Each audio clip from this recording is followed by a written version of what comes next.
Hi everybody, Craig here.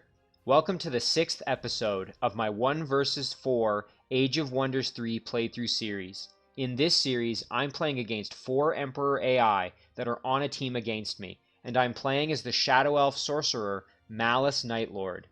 In our last episode, we unfortunately lost the city of Sakurai here, which you see is now an independent city. It was taken from us by a spirit elemental and another unit, and I wasn't entirely certain where those units came from. I thought I had cleared out kind of around the city, but my guess is they came from somewhere in this unexplored region, which admittedly I probably should have done a better job exploring when I initially kind of did my rounds around the city and cleared out structures. So I guess that's on me. I should have cleared that out. But we're going to try and take the city back, and we have a few other things we need to take care of this episode as well. But before I dive into the episode proper, I did just want to give a couple of quick shoutouts to a few individuals who left comments on the last episode. The first is Casper Eklund, who left an excellent comment, a set of comments actually, and I'll touch on a few of those here. So the first thing I wanted to touch on that Casper mentioned is talking about our rogue hero that we acquired in the last episode.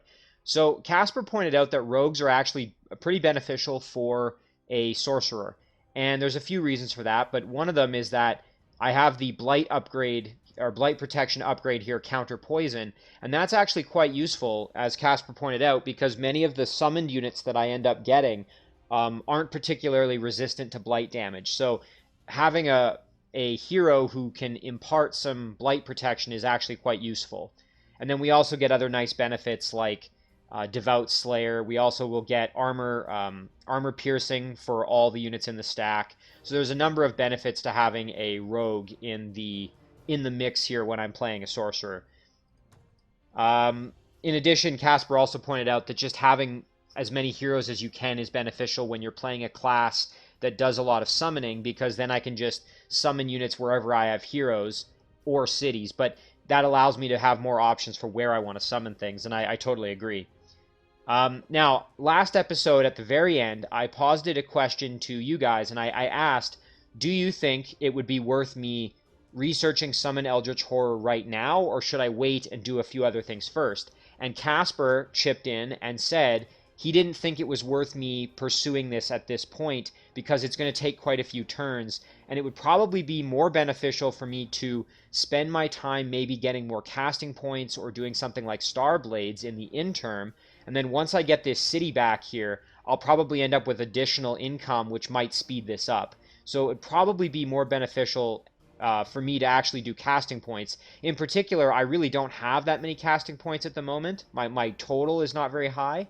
My cap, I guess you'd say.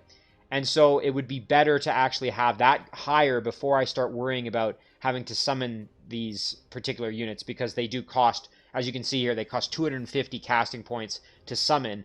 Right now, that would take a long time for me to get them. So I think it would be, and I totally agree with Casper on this.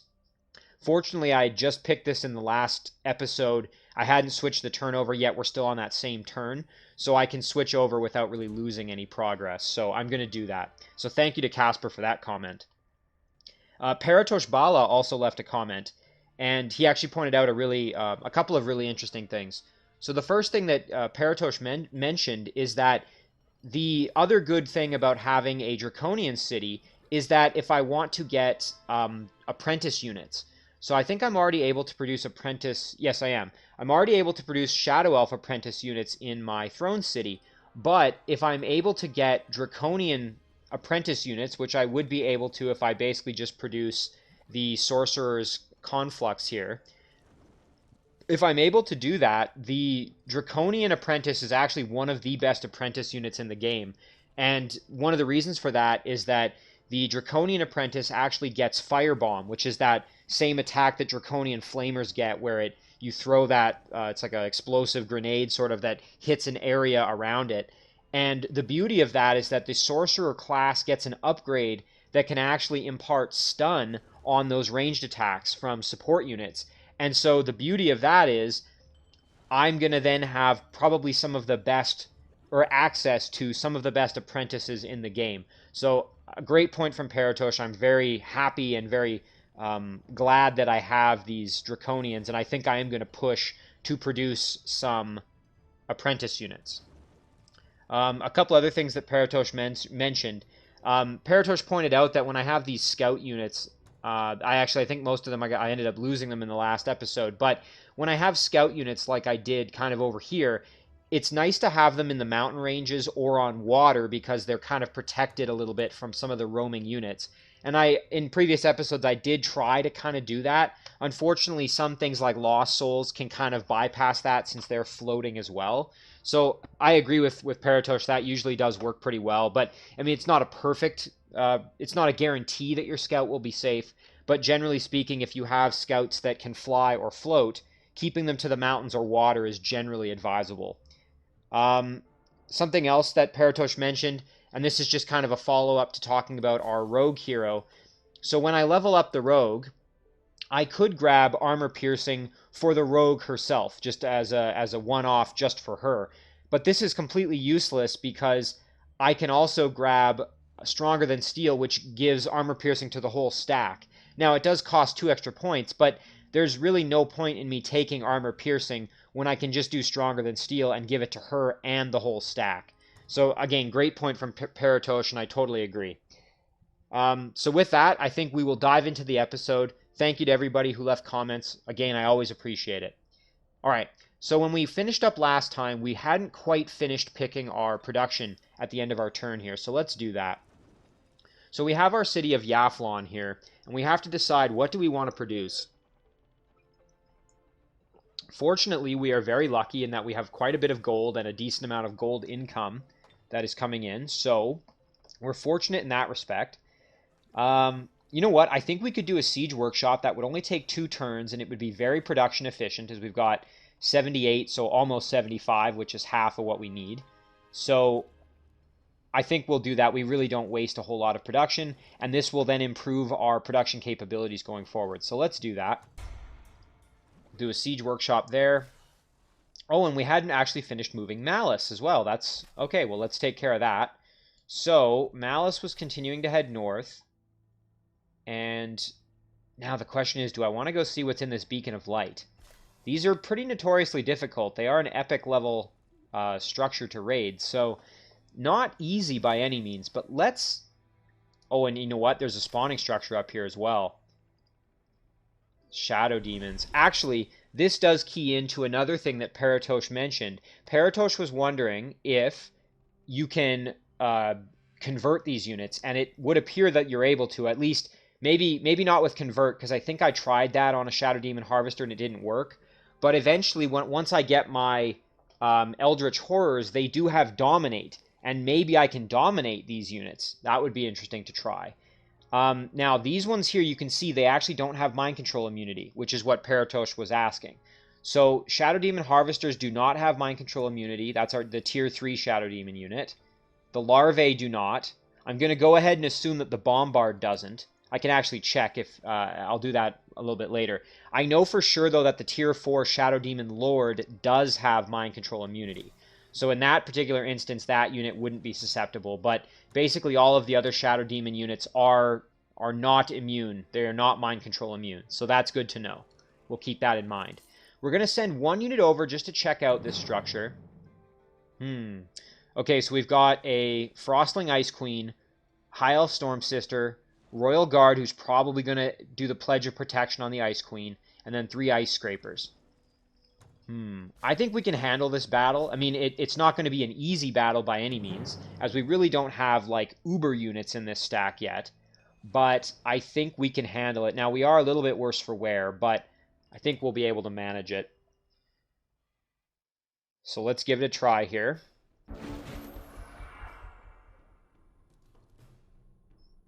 Oh, and of course, I almost forgot, these units have Blessing of Health, meaning that they're just a little bit tankier. So I got to watch out for that. We could cast something here to maybe help us out in this battle. Static Sphere might be useful, but really we can do that with our casters here, with our Storm Priests. So I think we'll just use them for that purpose. And I think what I'm going to do is I'm going to put it on my Cavalry. There we go. So we've got Static Shield there. Fortunately, that's giving us, as well, the Exterminator is giving us the projectile resistance when we're in the same area here next to that unit. So that's very useful. We also now have Poison Spit, which might come in handy, although we also have our Shock Bolts. So let's use Men Magical Being to give these Phantasm Warriors a fighting chance here. And I think we're also going to want to use our Storm Priest here to summon a Lightning Sprite to aid us in this battle, as I get the feeling we're going to need it. Kind of a nice little expendable unit, I guess. So we'll summon that. And we're going to just kind of move up. We're going to have to watch out for the Ice Queen and her Ice Nova, which can break guards. We also, obviously, if we get frozen by any of these Ice Scrapers, we're going to be in big trouble. So going to have to be very, very careful about that. Alright, so let's send in our little Lightning Sprite here. And you know what? We're going to... I think we're just going to truck right in here and set up shop. Kind of let them hit us and get this battle underway. So we will, fortunately, be able to summon another one of those Lightning Sprites fairly soon. So that's good. Actually, you know what? I'm going to... Ooh, in a way, I shouldn't group up because that means we can get Ice Nova'd, but it also means we get projectile resistance. So I think I'm actually going to do that. Kind of a risk-reward sort of thing there, but I think that's going to be helpful. Okay, and perfect. The Ice Queen actually used her attack, so that's quite nice. Perfect, and this, yeah, a lot of their ranged units are coming in at us. Fortunately, the Royal Guard were not able to use their ability to protect the Queen, which is actually really beneficial for us. And I think what we're going to do here is we're actually going to summon a Lightning Sprite. So there's a mound of dirt here, so we're going to summon our Lightning Sprite like this. And now we're going to have to decide how we want to approach this. So we want to mess up these Royal Guards as best we can before they're able to attack our cavalry, because that would end poorly, obviously, if our cavalry get in toe-to-toe with these Ice Guard, or excuse me, with these Royal Guard. Geez, maybe I should have put the Ice, or the Lightning Sprite up closer. You know, I could just let them come at me. The only reason I don't want to do that, though, is we've got all these ranged attacks that are going to just pepper us pretty heavily. Okay, I got to think about this for a second. So these units here, if we move in here, okay, that's still not going to be ideal. We do have static shield on these guys, which is obviously very, very good. And we could go take advantage of that against the Storm Sister. If we attack the Storm Sister with our cavalry, we're then going to have to tie up the Royal Guard with probably our Phantasm Warriors, I think is going to be the plan there. So maybe we'll do that. So if we come in this way, I think we'll get the kill. Yes, okay. So now we have to decide how do we do this.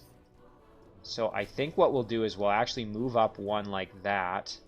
God, this mound is still kind of in our way. Okay, there we go. So let's try and stun. We didn't get the stun, unfortunate. I think we'll... And of course, this Royal Guard, I almost forgot, it explodes when it dies. I get the feeling we're going to lose a Phantasm Warrior in this battle. You know what? I'm going to send this infused over here to try and maybe draw some attacks. I don't think it's going to happen, but it might. Alright, this Phantasm Warrior is going to have to be a bit of a sacrifice, I think. We're going to throw him up there like that. Oof. You know, I probably shouldn't have done this either, because now this thing's going to blow up and hit both my Phantasm Warriors. Oof. Ouch. And there's that guard breaker. Yeah, there goes our Phantasm Warrior. Yeah, this is turning into an ugly, ugly battle really fast here. And again, mostly due to my poor decision-making there. Okay, so this infused can't really do much. We can flank the Royal Guard, which might be useful for us, although we could just get the kill outright like this. Yeah, there we go. That'll do the trick. Kill off the Ice Scraper. Perfect. And now we can move in Ooh, that Ice Queen has frost protection, which means it's not going to take much damage. So our Exterminator's pretty much doomed at this point. That's really a shame. Yeah, I don't really think there's much we can do. We could go for the stun. That's going to be really our only hope, I think. So, okay, here's what we're going to do. We're going to use our Exterminator to kill the Ice Scraper. Perfect. That's going to free us up to now. We don't really have much of a chance, but we're going to use Malus himself to try and get a stun. And we're just going to hope and pray that it works. Come on, stun. Yes! Okay, we got it. Thank goodness. Okay, now we actually have a chance of maybe not losing our Exterminator. We're still going to have to contend with the attack from this Ice Scraper. And were I them, I think I would probably come in and... Well, actually, I think we're going to be okay. Let's see what happens. Okay, perfect. They attacked the unit that didn't matter at all. And we can use our Infused here. I think we'll actually head up like this and tie up these Ice Scrapers. There we go. So now we have to move in and attack the Ice Queen here. There we go. And then we can get the kill. Perfect. And now we have sort of free reign here. There's a bit of damage. There's some more damage and a stun. Whew, that was a scary battle for me, though. Again, I made some mistakes there, but we got it done, and we only lost our less leveled up Phantasm Warriors, so all in all, not horrendous. And we also, you know what, we did get a High Elf Storm Sister here who we are going to take. We can incorporate her into our into our stack here. And I think we're going to head up this way because we want to get rid of that spawning structure for sure. Really don't want them or want any of these Shadow Demons coming out at us. Ooh, okay, so we have a level up for Malus here. So we've now got some options. We have Inflict Spirit Breaking. Melee and ranged attacks can inflict Broken Spirit. Units suffering from Broken Spirit have minus 600 morale and minus 2 resistance for 3 turns. That's quite nice. We also have the option for Projectile Reflection, meaning that 50% of all range damage received goes back to its source. This would be good if I was using Malus up front and he was taking lots of hits. But since he's kind of sitting back more often than not, I actually think Inflict Spirit Breaking is going to be more beneficial for me. So I'm going to take that and save the rest of my points here, I think. Although, you know what? Strong Will might be kind of nice just to have that Spirit Protection. Although, I guess we already do have quite a bit from our upgrades. So I'm actually going to just hold off. We're virtually immune at that point anyway, so... Alright, and we were bringing this archer unit down to guard our city here, so we'll do that, and that's going to do it for our turn, so we'll end it there. Boy, that battle was tricky.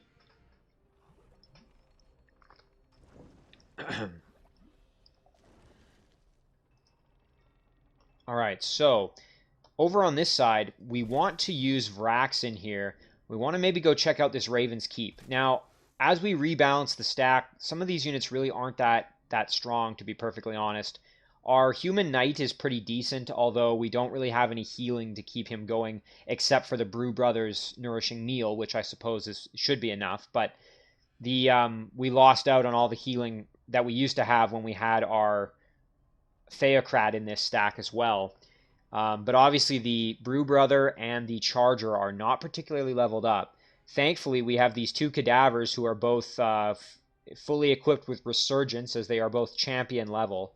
So we can use them kind of as, again, expendable troops, and then have our knight kind of do the big damage. But not the strongest of stacks, so we're going to have to be careful. Going to have to be very, very careful with this stack. And again, depending on how powerful the Raven's Keep is, we may just ignore it. I mean, I would like to do it. I think it would be worth raiding, but we'll have to wait and see. And then as for this stack, I'm going to have to add in a few more units, and then I want them to actually go down and start exploring down here, and maybe find the source of where those elemental units came from that took the city. That would be ideal. All right, perfect. So we had our race governance level up to level 2 for Shadow Elves. Let's take a look. So the military one, Shadow Elf Exterminators now have athletics, or Ooh, your leader and all of your Shadow Elf heroes gain +5 casting points. I think we're going to take this one. And look at that. That actually helped us out up here as well, because our leader gained them as well. So that's quite nice. Ooh, and we're getting a tribute here. A small army. I will take the small army. Thank you very much. Oh, that is fantastic. We got a High Elf Storm Sister and a High Elf Storm Bow, which has arcane arrows. That is fantastic. And then we also have two melee units here, a swordsman and a bladesman. Wow, that is very, very good.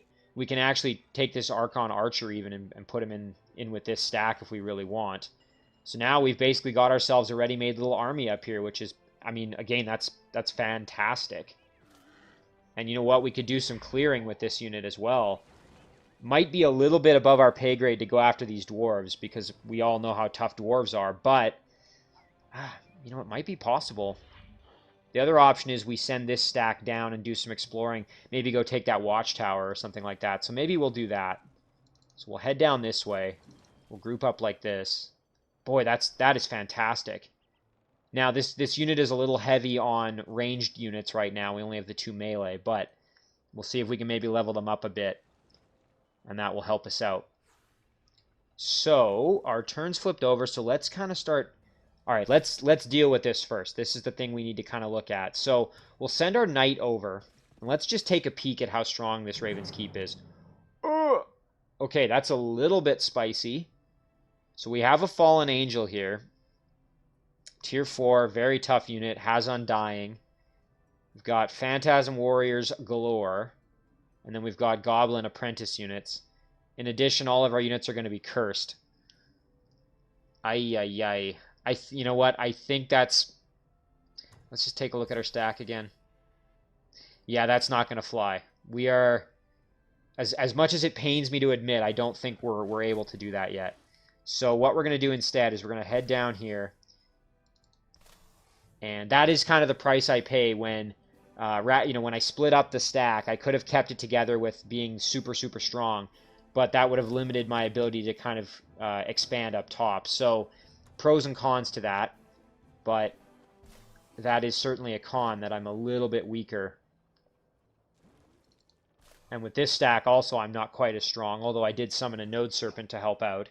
So what we're going to want to do is raid this Ancient Ruin and maybe try and convert some units using our Theocrat here. Okay, and we have a quest available. Let's check this out. Tell me more about the quest. Quell the Rebellion, get an Arcane Archer and a Peace Treaty. Absolutely, let's accept that. So that's totally doable. We will proceed to go clear out these pesky Shadow Demons first of all. And then once we've done that, we can... Ooh, and there's something over there too. Okay, we'll clear out the Shadow Demons. Once we've done that, we'll go back and finish up the quest. Might also be worth clearing out those other roaming units, whatever they are. Alright, so obviously we don't want our Exterminator getting in the heat of the battle, so we're going to keep him protected. Our Phantasm Warriors can move up front here, and I think we'll throw Static Shield on them. Our Storm Sisters are now part of the party here, so they can kind of move up as well. And our Infused can get into the action a bit.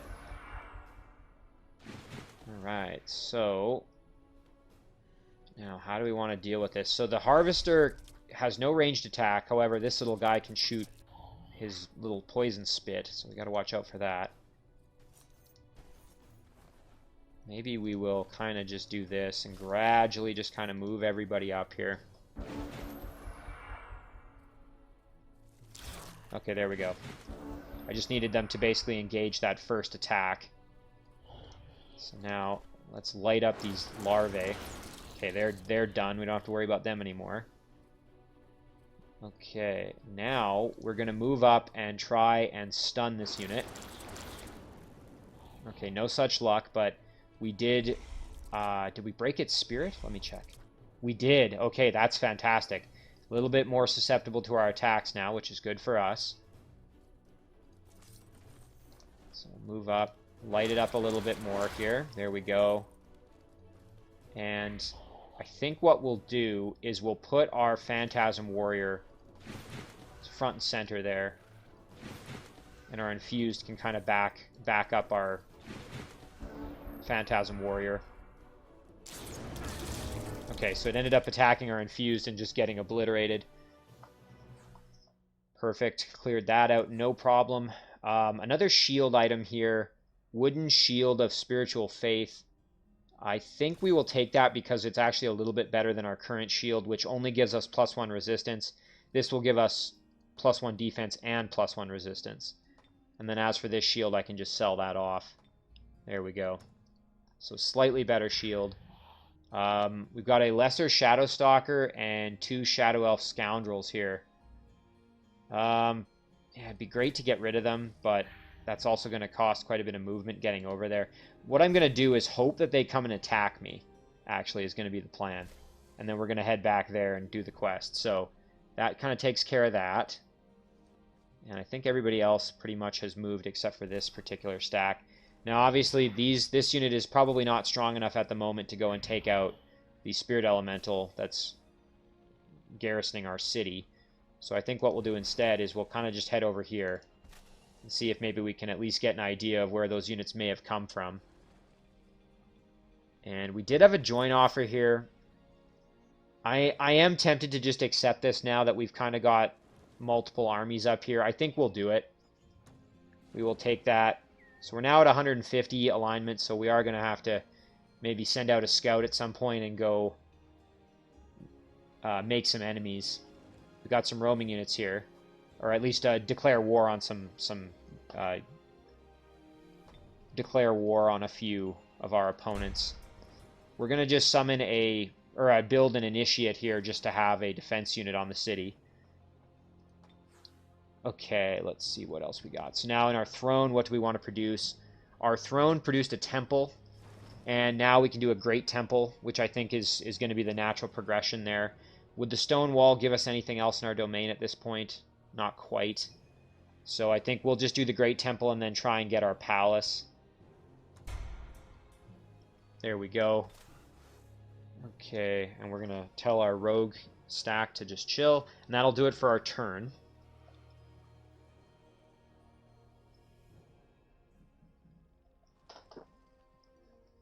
All right, well, so far so good.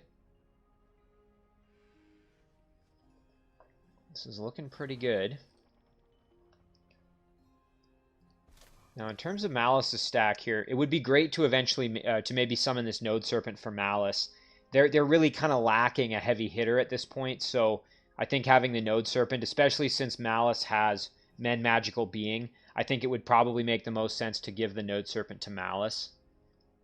The only question then is what do I do with one of the other units in the stack? I'll have to figure that out. But in terms of Vraxin here, what I'm hoping is that I can start getting Ghoul Curse pretty soon once I hit level 9, and then I can also start trying to get some excellent undead units out of these tombs using Greater Reanimate Undead as well as Control Undead. So that's the game plan there. So we're going to be kind of gaining units on multiple fronts in multiple different ways, hopefully. Not to mention, of course, that we're still going to try for our converts using our Theocrat up top here. So that's part of why we're going to raid this Ancient Ruin. Maybe we can get like a troll or something out of here. Or maybe we can get a bard that can also help us try and convert other units. But we're going to see what we can accomplish up there. Okay. Nice. Okay, race governance for Draconians. That's always good. Shrines in Draconian cities are 35 gold cheaper to build. Or Draconian Flamers get +1 defense and +5 health. Let's think about this. So neither upgrade is particularly exciting for me. I think I'll just take the Shrine one. I do like Draconian Flamers, but I just really don't think I'm going to be using them much. So I might as well make it a little bit easier to increase my mana income. Alright, so we want to take the city back, that's for sure. Now the fastest way there, if we go like this, I think that will get us there the least amount of steps. So we'll do this, and then we will send our knight in to take the city back. These pesky units must die for what they've done. Now, I need to level this knight up. I need it to be strong, strong, strong, so that I can use it.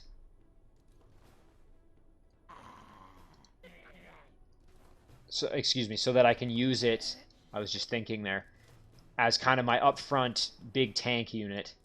I really need to get my knight some experience, but I also want to level up Vraxen, of course, because Vraxen is still level 8, and he needs to get to level 9. Okay, so our Wisp is most likely going to just jump in at our hero, I'm guessing. We'll send our cadavers in. We're going to kind of just split up our units a little bit here. Keep everybody kind of nicely, evenly spaced. Okay, there goes the Spirit Ray on our poor little undead. Okay, the Wisp took some damage, but unfortunately did stun our cadavers. Send our cadavers in to do a little bit of work there. And then we'll send our knights in like this.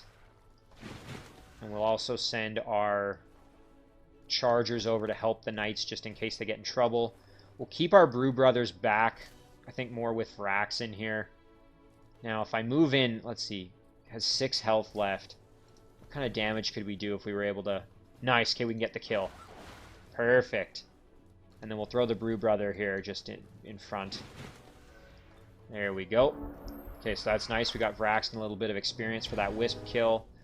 Our poor little cadaver made the ultimate sacrifice.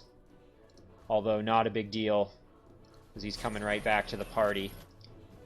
And we're going to come in for a nice devastating flank there. And then we can also fly in like this. Get the flank there. Excellent. Alright, perfect. So, our city is back in our hands, which is great for us. You can see, look how much more knowledge income we have. I think we had like 130 before or something like that. Now we're back to 180.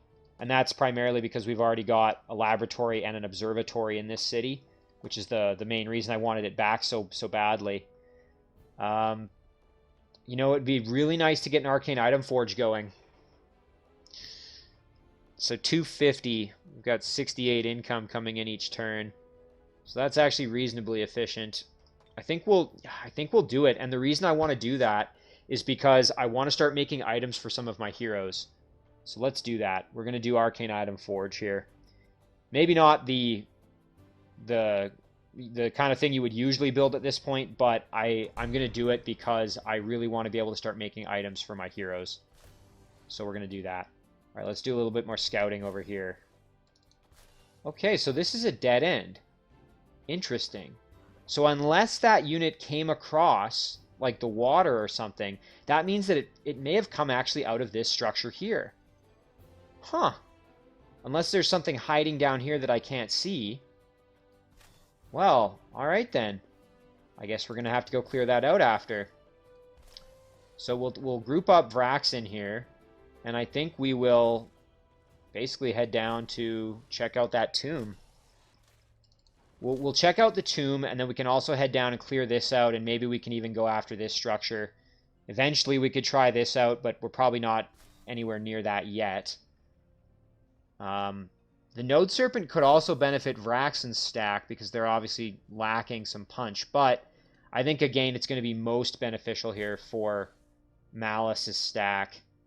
So I think we're going to do that. But before we do that, let us engage this battle here. So we've got a lesser Shadow Stalker and some miscellaneous here scoundrels, Shadow Elf scoundrels that need to die. A little bit of Frost Shard action there, nothing we can't handle. Alright, so can we get a stun? And I think, are they immune to shock? No, they're not. But for some reason we can't stun them. Okay.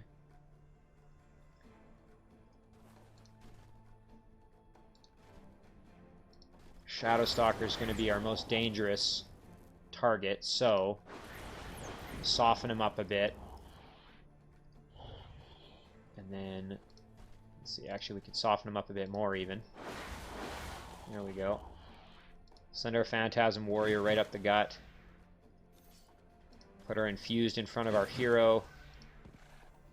And we'll keep our Exterminator back and give some projectile resistance to everybody here. Okay, there we go. Okay, no problem at all there. We tanked all that damage, no problem. Light up the Scoundrels here. Move in and get the kill. Perfect. And now we can move in and light up the Shadow Stalker a little bit more. Come in and get the kill. Perfect. Move our Infused up like this. Go for a stun. Didn't get it. And now we've just got this Scoundrel left that needs to die. Took a little bit more damage there. Nothing we can't handle, of course. Might as well drop a heal since we can. Little bit more damage. Nice level up here for our Storm Sisters. And then we'll get the kill with our Infused. There we go. Nicely done. Okay, so that takes care of them. So now I think what we'll do is we'll jump into the mountain here so we can get into this city. You know, I'm tempted to throw this Node Serpent in with Malus, but I mean, Malus does already have a pretty powerful stack, quite frankly. And I'm really worried about Vraxxin's stack. You know what I could do? Okay, here's what I'm going to do. May not be the smartest thing ever, but I want Vraxxin's stack to have another powerful unit. So what we're going to do is we're going to summon the Node Serpent with Vraxxin, and then next turn we're going to send off this Charger to join this stack here. That's the game plan. Again, maybe not the greatest game plan in the whole wide world, but I want Vraxxin to have the power to be able to get into this tomb and start getting these undead, and that's going to require potentially another decently powerful unit. So that's my compromise. Obviously, it's nice having these summoned units in a stack where Malus himself is because of that magical being, but I think we're just going to have to make do in that respect. So we'll start summoning another Node Serpent, and now let's pick our research real quick. Oh, actually, I think we still have a battle to do, although I don't think it's going to get us any extra knowledge income, but we'll do it anyway before we pick our research. So let's jump in here and see what we're up against. Okay, so we've got Monster Hunter, and I'm just checking. I don't think... Okay, so the Berserkers have Mind Control immunity, so we're not going to be able to get them. However, the Monster Hunter is susceptible, so we can try for maybe the Monster Hunter. This won't be an easy battle, as we are going to be cursed, which is very annoying. However, I think we'll be all right. So let's do a Touch of Faith on our Node Serpent there. And we'll send up our Griffin Rider alongside. Let's kind of move everybody up. And now we'll do a Bestow Iron Heart onto our Griffin Rider. So now they're both a little bit more beefy, which is a good thing. And for our pikemen, I think we'll just send them kind of into the middle. Alright. So these Berserkers are most likely going to just charge into me here, which is what I'm expecting. So I'm going to try and kind of at least give myself a bit of a fighting chance here when they come charging in at me. Okay, and then we'll get our hero in a decent position like that. Alright, are they going to attack? Yes, they are. Okay.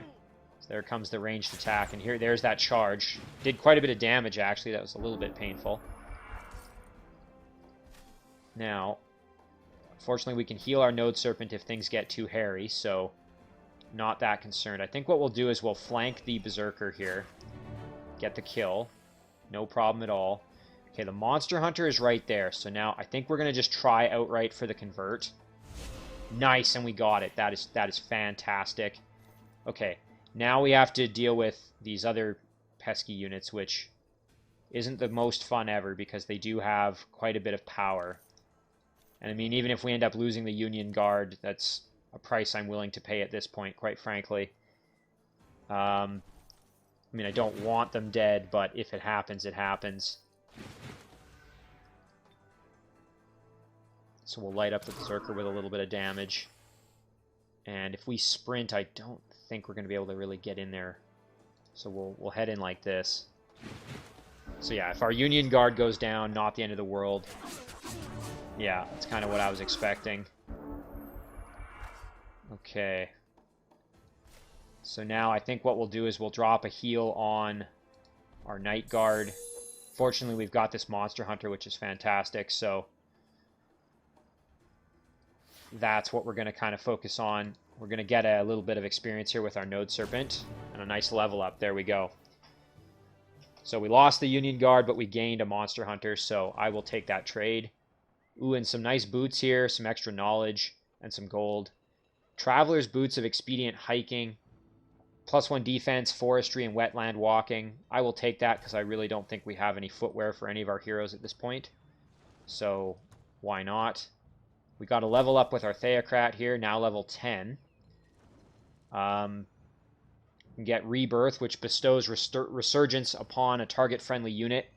When a unit with Resurgence dies, it is resurged at the end of combat if its owner is victorious. That's actually really powerful because then you can use a unit kind of as almost like a sacrificial unit. And you know what? I'm going to take that. Because that way, if that unit goes down, it's not a big deal. Kind of the way I use my cadavers, right? So that gives me a lot more options to do some fun stuff. Okay, so now, hang on. Have we been through this Shadow Gate before? Yes, we have. Okay, so that's the Shadow Gate right there. Let's go back up top. Now, the question is, what do I do with this stack now? So obviously, Monster Hunter won't be able to join us just yet. I could head down here, maybe get a builder over here eventually to get this in our domain. That would be nice. Extra, I think that's a Heart of the Tropics there. That would get us some extra casting points. We could also head up here. We want to clear this out. Have our crystal tree in the domain of this city. And we also need to go clear out this inn as well, since we're in the area. Okay. So things to think about here. If we go down this way, we could clear this out and then come back up and grab this. So I think we're going to do that. Okay. There, yeah. So we'll try the Heart of the Tropics first.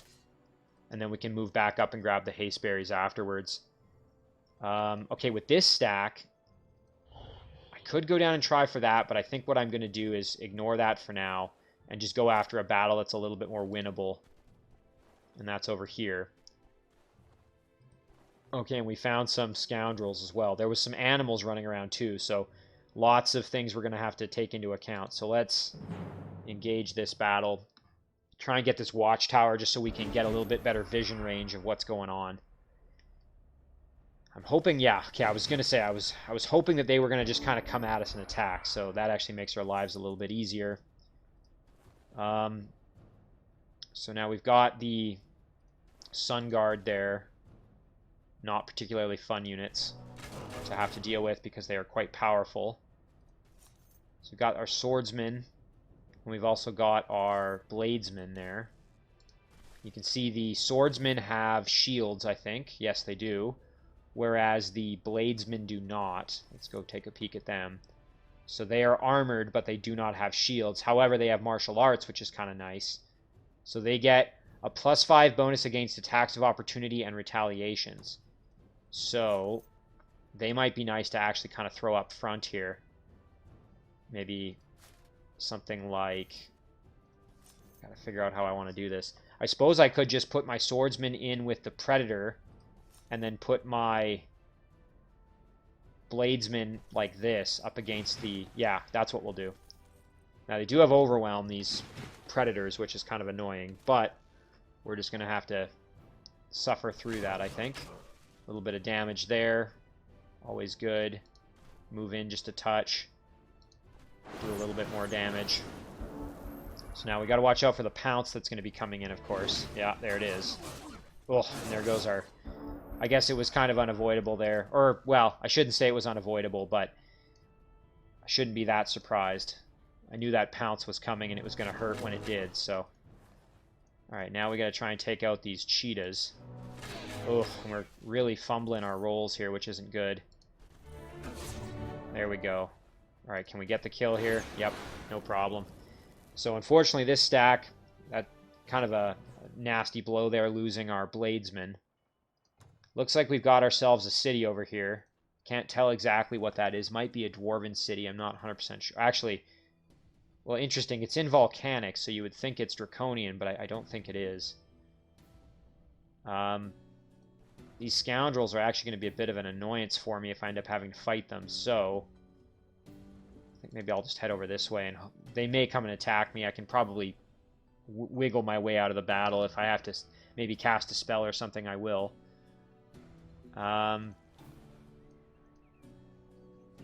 Okay, so in this city now, let's kind of figure out what we want to produce up here. So, I am tempted to just go for an observatory right away. That would also get this ancient ruin in our domain quickly, although, yeah, and the growth is really slow.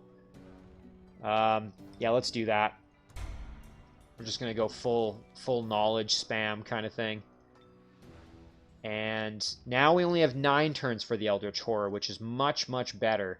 I think what we'll do, though, is we'll spend one more turn doing, or one more round of research getting us some extra casting points, and then we'll do the Eldritch Horror. So we'll do another round of sorcery here, because we really just want more casting points. Alright, so now the city of Yathlon, we've got our 91 production. Boy, you know, I'm tempted to just do a Master's Guild and go full production focus with this city. But let me think about it. Yeah, you know, we're doing all right but look at how much mana we have. We're really running low on mana. So let's actually do a temple. We're starting to kind of use it up quite a bit. So on various, you know, production and casting and whatever. So we actually are going to need more mana. So let's do a temple. Okay, and we're going to just tell this Node Serpent to hang out. And same goes for Malus' stack. Alright, that's going to do it for our turn.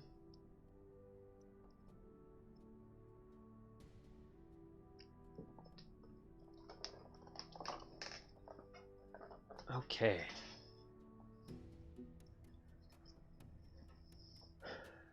So with our Draconian city, I think what I'm going to do, once it's a little bit more set up, I'm going to actually get it producing apprentice units, I think. I'll build a Sorcerer's Conflux. I might need to build another upgrade or two before I get to that point, but I think that's going to be the game plan there. I'm also going to need to save up a bit more gold for that, but I would really like to start getting apprentice units coming out of this city, if possible. They would also be nice to kind of mesh in with certain units because they'll have that mend magical being, which will allow me to keep my summoned units nice and healthy.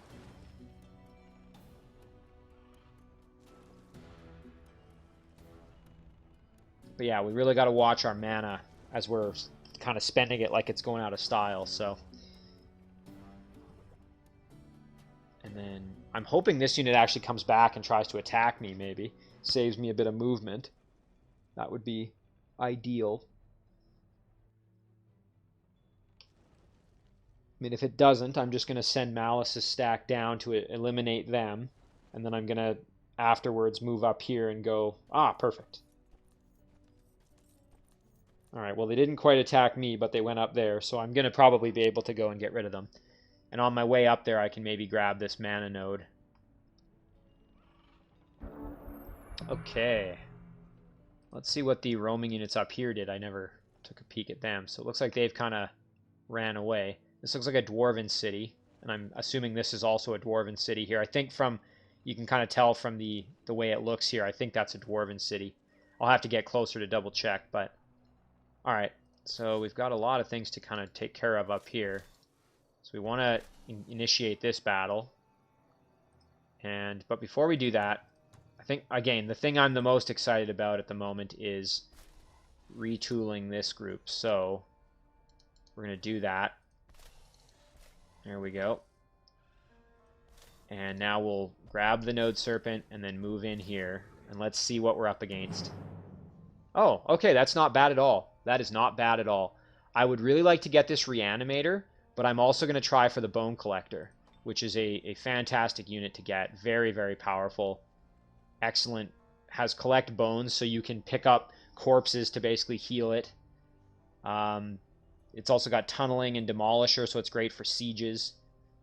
Killing momentum, fantastic. Kind of synergizes with the cadavers as well. And also, it's undead, so it's great for being healed that way. I would like to get the reanimator so I can continue to heal undead units without having my necromancer around, but we'll have to see if I can get a hold of both of them.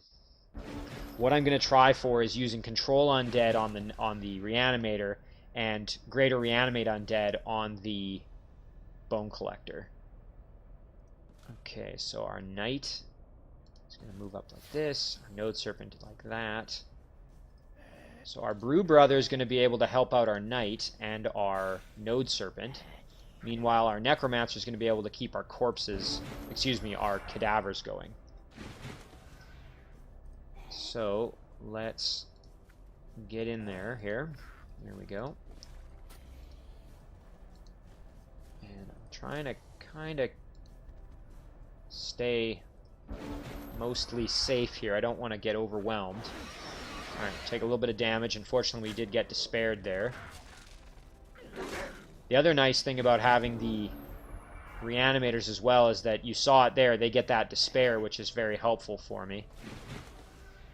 Alright, so our cadavers are getting into it with this bone collector at the moment. So I think we'll just do some damage with them. And, well, can't really do much there. Let's see, if we charge in, can we kill the bone collector? We can get close. What kind of damage do we do? Not really anything. So we do a minimum of 16, maximum of 24. If we maxed out both times, we would get the kill. But now, if we throw our little... Yeah, that's not really going to do much either. So, we could also then move our node serpent in and get the kill, potentially. Although it's probably not going to be able to get in there very easily. You know what? Let's try it, and then our node serpent can move in and flank and deal with the archers. So let's try that. We'll move in, do some big damage there. Okay, how much does it have left? It's got 10 health left. That's a little bit higher than what I was hoping. Now our node serpent, I think can... If we sprint, I think that'll get it close. Maybe we'll move back like this. There we go. Okay, now we can get in like that. That's what I was hoping for. So now we can go tie up these archers. There we go. Okay. And then if we take a step forward, we do a little bit more damage. The only thing is I don't want to necessarily kill this unit, because if I kill it, then the reanimator may raise a corpse on it. So I think I'm going to leave it alive now that I kind of think about that. What I'll do is I'll just heal the cadavers there. And then, you know what, I'll move these ones over and help a little bit over there. Okay. Hopefully that doesn't go too poorly for me.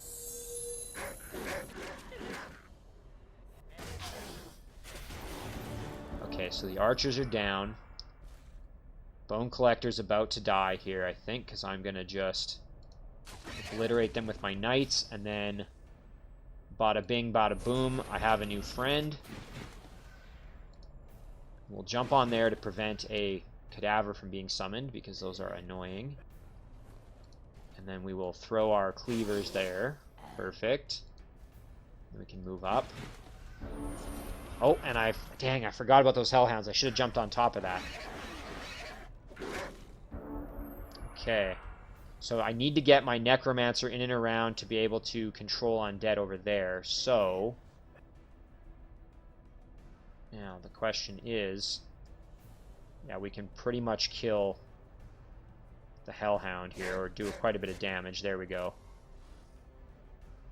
Okay. So now all that's left, we've got our cadaver here who's in pretty rough shape. Cadaver can eat the corpse to get a little bit of health back. We'll keep this cadaver sitting right here on top of the lost soul, because we don't need that coming back from the dead. Our human knight is actually not in the greatest of shape, so we're going to kind of retreat back with our knight. Our node serpent's doing just fine, so our node serpent can hang out over here. And then our bone collector can actually go collect some bones. There we go. And meanwhile, now we can get in and try for a... Oh, and we got it! Fantastic! Fantastic. Okay. Now we are cooking with gas. This is really a good turn of events. I'm actually, again, really glad I brought that Node Serpent, even though I probably didn't really need it. Ooh, and we got a really good item here. So, Trident of the Queen's Guard. Legendary weapon. You get first strike. It's a pole arm. And you get +1 fire and +1 spirit melee strength. That is very, very nice. I'm going to take that and give that right away to Varaxen.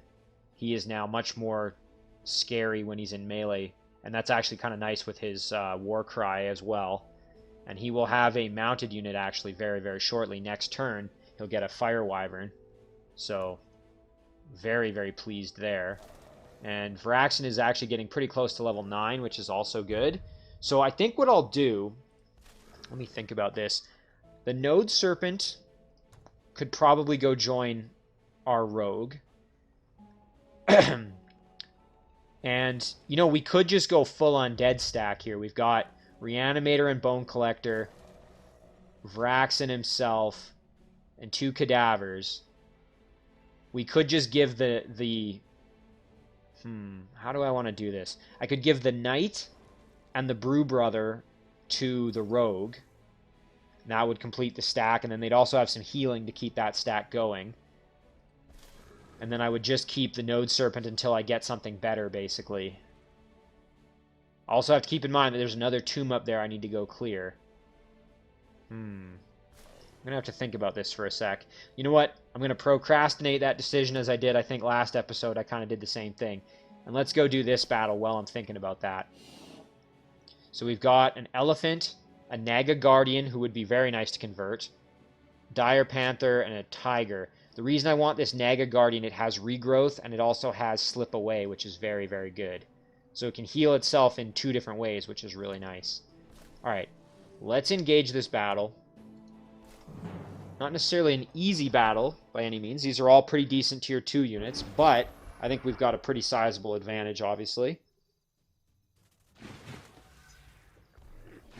Well, I should say, I guess the Tiger's a tier 1, but the other ones are all pretty decent tier 2 units. Okay, so let's throw on a Touch by Faith on our Node Serpent. And everybody else can kind of just group up, let them come to us. Again, we have to watch out because there's a Pounce that's going to be coming in from the Dire Panther. That much is pretty much a guarantee. Okay, and these Tigers have come in and they're going to just get spanked. There they go. Alright, so now we've got the Elephant is going to charge in and do some big damage. So that we have to be kind of scared of. So we actually are maybe not in the greatest of positions here. I don't want my Monster Hunter going down, but if it does, that's not really the end of the world. Although that Devastating Charge is pretty much going to eliminate the Monster Hunter, followed then probably by... Actually, it can't get all the way in to hit me, so I think we'll just defense mode up here and just await the onslaught. Although the Pounce could maybe kill them, so we'll see what happens. Okay, there's the Pounce. There's the Devastating Charge. Okay, so we were able to survive it. So now we just have to deal with the repercussions of this. So we got a 50% chance on the Naga Guardian. We can't convert the Elephant or the Panther. So we're going to just try for the Guardian here. And we failed. Again, always worth a try. It's just really frustrating when it doesn't work out. So I think we'll use our Griffin Rider here to get... Oh, we didn't quite get the kill. That's unfortunate. However, we can... Okay, we'll use our Node Serpent. Oh, geez, you know, I think we're going to lose the Monster Hunters pretty much. I mean, we can come in here and do some work on the Panthers at least. Yeah, there we go. Okay, so we'll have to get the kill. Oh, geez. This is a tough one. So I'm thinking what I'm going to do is if I get the kill on the Elephant with the Node Serpent, I can then put the Monster Hunter in defense mode. Not that that's necessarily going to make that big of a difference. But it might be enough to deter them from attacking. Let's give it a try. I mean, it's probably not going to matter. I think we're going to lose the Monster Hunter either way. Let's just see what happens here. Okay, perfect. That's kind of what we were hoping for there, actually. So now we can kill off the Guardian. Excellent. And then... oh, geez. I maybe should have done this a little differently. Yeah, my Griffin Rider can't actually get down. I was going to use the Griffin Rider to come flank the Dire Panther. Let's see, what kind of damage does my hero do? Oh, here's what we'll do, maybe. We can drop a heal on our Night Guard, and then have them just attack. There we go. So, unfortunately, we weren't able to convert the Naga that I wanted, but we cleared this out, and now we can send a builder down here to the heart of the tropics and take advantage of it. We can build a little fort here and get some extra casting points, which would be very good for us. So, I think that's what we'll do. Now the thing is, we want to head up to that. Yeah, we want to head up to those haste berries, I think. Oh, actually, now that I see this, here's a spawning structure, so maybe we'll actually go down there, because we don't want that spawning units that are going to threaten us. So we'll clear that out maybe first, and then we can come back up and clear some stuff out around our city. With this little stack, let's go make contact with some dwarves, it looks like. You know what? This might be an opportunity for me to maybe gain some evil points. I could convert this into Draconians because we've got the right terrain for Draconians. Okay, they're actually at war with us already, which is kind of a shame. I was hoping that they would, but we can go in and migrate them, which would probably make them not very pleased with us. Yeah, I'm going to let them come to me, so I'll just chill in their domain, see if they'll attack me. And okay, so now we've got Malus' stack here. We've got to finish the quest, but before we do that, let's do this. So we can do this battle. Here we go, get a little bit of evil points that way. Every little bit helps to keep us in balance, as we are Grey Guard, so we want to keep that balance going. Alright, and so we've got these Wisps, and we've got the Phantasm Warriors as well. I think what we'll do... we'll just throw a static shield on, and we're going to just kind of charge right in here, basically. And our exterminators can hang back, pretty much, I think, because we don't really want them getting into anything too dangerous here. So they can just hang at the back, kind of thing. And then that'll sort of do. There we go. Okay. Phantasm Warrior can move in. Infused can move up. There we go. Malus can move in. Actually, I like Malus being a little bit more over there. And then we'll actually throw a lightning sprite there with Malus. Okay. There's that phase.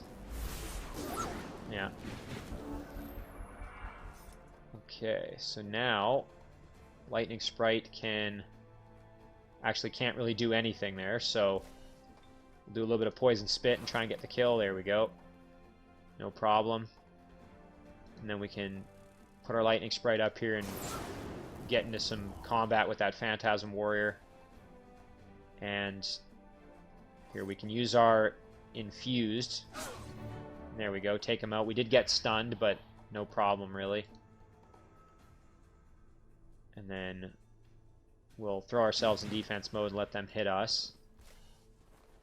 Storm Priest can move up to try and help out. And same goes for our Storm Sisters. Okay. We're in good shape here. Alright, and they used up their attacks on the unit that didn't matter, which is exactly what I was kind of hoping for. Turn them around there. And then, let's see now. So let's get Malus in here as well. Do some damage there. Hit him with a poison spit. And then hit him with the Storm Bolts for the kill. Alright, so that's a mana node dealt with.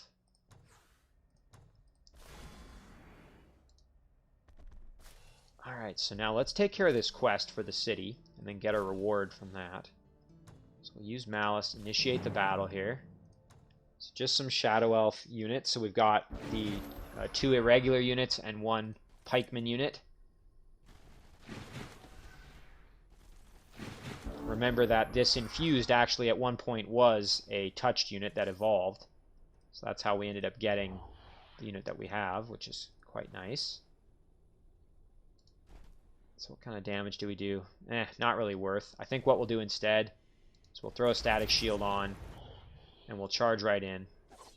Like that. There we go. And I'm gonna stay back a little bit. I want to just do some damage from afar. Don't really want to risk getting right up in there. And we got to watch out for these Night Guard, who are obviously a little bit scary. I think what we'll do is we'll throw our infused there, and then we can do some extra damage to the touched here. I maybe should have tried to throw the stun on the Night Guard to minimize damage, but because Malus is probably going to take a hit here, I'm guessing. Yeah, there it is. No big deal, though. Relatively minor. Perfect. That's dealt with. And then now we just have to finish off the touched here. And we'll actually come in and get the kill with our Exterminator because we want the lifesteal. There we go. A little bit extra health. Nice. And we will take that reward. Extra unit. I'm sure we can find a use for this little guy, even if it's just going up to fetch some extra gold, which we'll do. And yeah, we'll group up our stack again. There we go. Alright, so that's most of our turn there. So now, okay, before I end the episode, I need to kind of think about this. Actually, this might even be a good place to leave it off, and I can once again pose a question to you guys and see what you think. So let's just go over this one more time, and then I think that's where we'll leave the episode. So we have Vraxen here with a Node Serpent, a Human Knight, Halfling Brew Brother, 2 Cadavers, and then we also now have just acquired a Bone Collector and a Goblin Reanimator. So what I'm thinking right now is pretty much guaranteed we're keeping Vraxen with the 2 Cadavers, no question. And I'm thinking we're probably going to just include the Bone Collector and the Reanimator in with Vraxen as well. So then the question becomes, do I basically just send the Brew Brother and the Node Serpent, or the Brew Brother and the Knight, over to join this particular stack?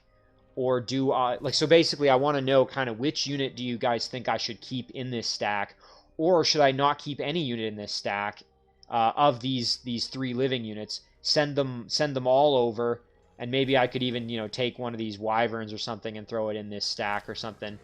What do you guys think? Because I'm kind of conflicted a little bit.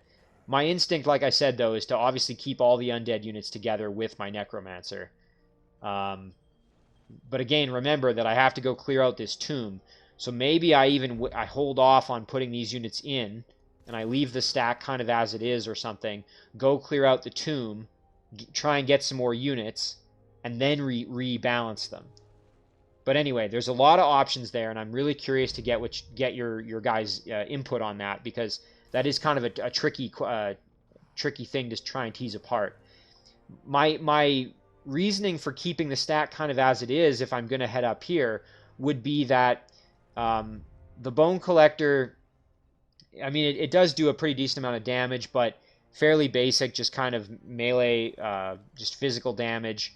The Reanimator is not particularly good against undead units, because Black Bolt isn't really that effective. Whereas, for example, the Node Serpent doing the shock damage is really good. The Knight is very powerful. And then obviously if I'm going to keep the Knight and the Node Serpent, I want the healer in with them. But again, let me know what you guys think, because I'm kind of trying to decide that myself. So, but like I said, I think we will call that an episode.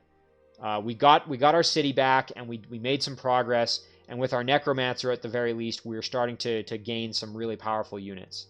So we'll save it there.